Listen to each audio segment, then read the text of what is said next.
বন্ধুগণ, আমাদের এই ক্ষুদ্র জীবনে অদ্ভুত অদ্ভুত ঘটনার মুখোমুখি হই আমরা। সে পরোক্ষ বা প্রত্যক্ষ, যাই বলেন। অনেক সময় আমরা সংবাদ সূত্রে অনেক খবর দেখতে পাই অনেক হৃদয় বিদারক ঘটনা। তেমনি এক নাম প্রকাশে অনিচ্ছুক এক পুরনো গল্প আপনাদের আজ শোনাবো। মেয়ে কণ্ঠ হলেই ভালো হতো, অথবা কোনো তরুণ কণ্ঠ।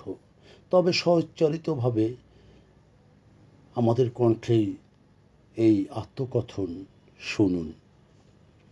এটা খুবই খারাপ, বিশেষ করে যদি তুমি দেখতে সুন্দর হও এবং স্বামী থেকে দূরে থাকতে হয়। আমি একজন ভদ্র মেয়ে, আমার ইচ্ছার বিরুদ্ধে বিয়ে হয়ে যায়। আমার পড়াশোনা এবং এয়ার হোস্টেস হওয়ার যে বাসনা সেটি নষ্ট করে দেয়। এর জন্য আমার উচ্চতা এবং ব্যক্তিত্ব ছিল, এবং শীর্ষস্থানীয় একটি প্রতিষ্ঠানে ভর্তির প্রস্তাবও পেয়েছিলাম। কিন্তু আমি সেখানে যাব না, কারণ এটার দুঃখের শেষ ছিল না, বরং কেবলই শুরু হয়েছিল। বিয়ের দুদিন পর আমার স্বামীকে জরুরি ভিত্তিতে কাজে যোগ দিতে হয়েছিল, এবং সব কিছু ঠিকঠাক থাকার কারণে আসলে আমরা একে অপরকে জানারও সময় পাইনি। এমনকি প্রেমের সময়কালেও তিনি, অর্থাৎ আমার স্বামী, বাইরে থাকতেন, এবং ভাগ্য ভালো হলে 5 মাসের ব্যবধানে আমার এবং আমার স্বামীর পরিবারের সাথে তিনি দেখা করতে আসতেন। এমনকি আমার স্বামীর সাথে যথেষ্ট সময়ও পেতাম না, যা তার সাথে ভাগ করে নিতে হতো। অর্থাৎ কাজে কর্মে তিনি প্রচণ্ড ব্যস্ত থাকতেন। শ্বশুরবাড়ির লোকজনও সুবিধাজনক ছিল না, কারণ আমাদের গোপনীয় জীবনযাপন করার কোনো সুযোগ দিত না।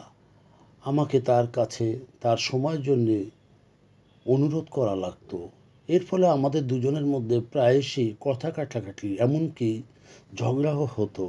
আমি ভাবতাম এই খারাপ সময়টা হয়তো একদিন কেটে যাবে, স্বামী হয়তো একদিন না একদিন আমার সুখ দুঃখ বুঝতে পারবে। সত্যি করে একজন সঙ্গী হিসাবে সঙ্গীর সাথে সুন্দর সুন্দর স্বপ্ন আমি দেখতাম। আমি একজন মিশুক প্রকৃতির মানুষ ছিলাম। আত্মীয় স্বজন, বন্ধু বান্ধব, তাদের সাথে দেখা হলেই গল্প করতাম, ভালো মন্দ জিজ্ঞেস করতাম। তাদের মধ্যে কিছু পুরুষ আত্মীয় ছিল, যেটা সুবিধাজনক ছিল না। তবে আমি কারোর সাথে অশোভন আচরণ করতে পারতাম না, বরং হাসি মুখে গল্পগুজব করে চা পান করিয়ে তাদের বিদায় জানাতাম। মাঝে মধ্যে এ নিয়েও কান কথা বা গুজব শোনা যেত। তবে আমি একজন বিশ্বস্ত স্ত্রী হিসাবে নিজেকে ধরে রেখেছিলাম। যদিও আমি ভালো চেহারার অধিকারী, লোকে বলে সুন্দরী, তবে আমার স্বামী দূরে চাকরিতে থাকায় আমি খুব নিজেকে বিচ্ছিন্ন বোধ করতাম। এমনকি আমার মা বাবাও আমাকে তেমন সমর্থন করতো না। আমি আমার বাবা মায়ের কাছে অবশেষে ফিরে যাই, এবং তারপর একটা ভয়াবহ খবর আসে, যা আমি বিশ্বাস করতে চাইছিলাম না, যে আমার স্বামী যুদ্ধে নিহত হয়েছে। আমি তার মৃত্যুতে শোক করিনি, বরং তাকে নিয়ে দেখা স্বপ্নগুলির মৃত্যু হওয়ায় শোক প্রকাশ করেছি। আমি ঘন্টার পর ঘন্টা, দিনের পর দিন, মাসের পর মাস কাটিয়ে দেই সেই সময়গুলো নিয়ে, যা আমি করতে পারতাম হয়তো ভালো কিছু, এবং সেই সময়গুলো নিয়ে আমি সত্যি নষ্ট করেছিলাম। সেই স্বপ্ন দেখা এবং অসুস্থ মানুষদের সাথে সহ্য করে।